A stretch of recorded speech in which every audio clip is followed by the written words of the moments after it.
L'ambiance qui accompagne ces derbys entre Lens et Lille. 4 jours après avoir fait le plein contre le Bayern de Munich, le Stade Bollaert affiche encore complet. 42 000 spectateurs sont au rendez-vous pour ce grand moment de la saison footballistique.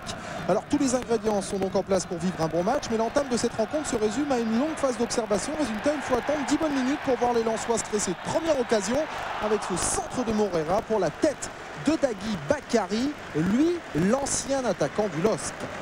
Premier constat, face au système à 5 défenseurs mis en place par Claude Puel, eh bien Lens a du mal à trouver l'ouverture face au verrou lillois. Le LOSC appliqué qui obtient un corner. Guillaume Varmus demande de la vigilance. Il reste des séquelles du match contre le Bayern. Corner, Brunel pour la tête de Batchou.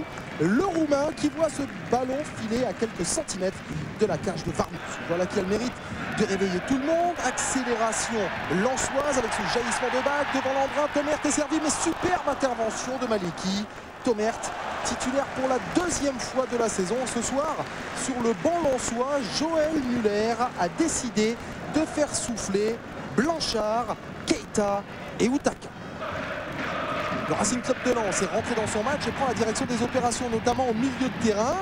Moreira récupère, centre pour une nouvelle tentative de Dagui Bakary qui n'a toujours pas marqué le moindre but depuis le début de la saison, qui aimerait tant ouvrir son compteur face à son ancienne formation. Cette pression descend et hors se confirme dans la foulée avec Pedron qui évolue dans une position plus axiale. Sibierski, décalage pour Tomert qui ouvre le score. On joue depuis 23 minutes, mais non.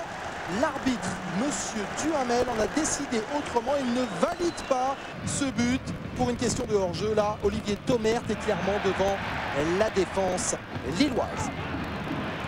Privé de son capitaine Fernando D'Amico suspendu, Lille, malgré tout, ne s'affole pas. Bien au contraire, témoin ce contre mené à la base par Landrin. Une de trouvée avec Brunel et superbe sortie de Varmus dans les pieds de Christophe Landrin. Action 100% entre petits gars du Nord. Brunel et Landrin sont les deux seuls natifs de la région présents ce soir du côté du LOSC. Les hommes de Claude Puel procèdent en contre et exploitent parfaitement les espaces. Exemple avec ce centre de Pichot. Brunel fait chipper ce ballon devant Colli à l'arrivée. Cette balle passe à quelques centimètres une nouvelle fois. Énorme frayeur pour Guillaume Varmus. Et tous les Lensois revoient cette inspiration de Philippe Brunel qui malheureusement à l'arrivée manque un peu de lucidité. Il y a de la fureur du côté de Joël Muller. À la mi-temps, tout le monde rentre au vestiaire sur ce score de 0-0. Et dès la reprise, on retrouve Lille aux avant-postes avec un exploit de Taforo devant Colli, décalage de Manchef pour la frappe de Brunel. Et cette fois, c'est le poteau qui sauve le Racing Club de Lens. Philippe Brunel, lui l'ancien Lensois qui aimerait bien aussi ouvrir son compteur but sur son ancienne pelouse. Brunel sur son mauvais pied, lui le gaucher qui frappe ici du pied droit. Il y a du flottement dans la récupération lensoise. Résultat, Blanchard rentre à la place de Bach, mais cela n'empêche pas les Lillois de contrôler les opérations avec Landrin. Oui, audacieux, frappe extrêmement puissante qui, mine de rien, est assez dangereuse. Toujours 0-0, il reste une demi-heure à jouer. Joël Muller donne de la voix, l'enchaînement des matchs fait que les organismes sont émoussés. Mais Lens a besoin de points, message reçu par Moreira, superbe ouverture pour Pedron, contrôle et frappe. Parade décisive de Maliki. Quelle occasion pour Stéphane Pedron, titulaire aujourd'hui. Grégory Maliki, lui, suppléant de 20B, toujours convalescent. Il réalise là un geste décisif. Outaka, buteur providentiel face au Bayern est rentré, mais du côté lensois, les défenseurs peuvent aussi porter le danger. Exemple avec Rigobert Song à la réception de ce centre de Cyril Roll. Rigobert Song, le Camerounais, qui est parti à la limite du hors-jeu pour placer cette tête piquée qui malheureusement pour lui est hors cadre.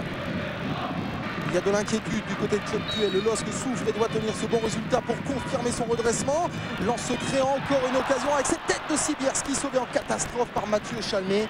Chalmé qui vient juste de rentrer à la place de Pichot-Couché qui devance Maliki un peu court.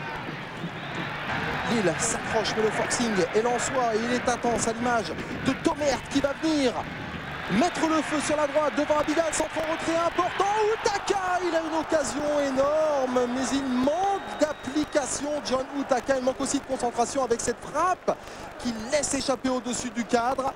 C'est la dernière occasion de ce match, 0-0, on en restera là. Satisfaction pour Brunel et tous les Lensois, satisfaction aussi pour Christophe Landrin, auteur d'un très bon match.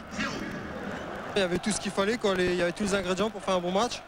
Le public, l'équipe de Lens, très bonne équipe. Puis nous, avec notre envie et nos qualités, après bon, on a donné tout ce qu'on avait sur le terrain, puis on ramène un bon point.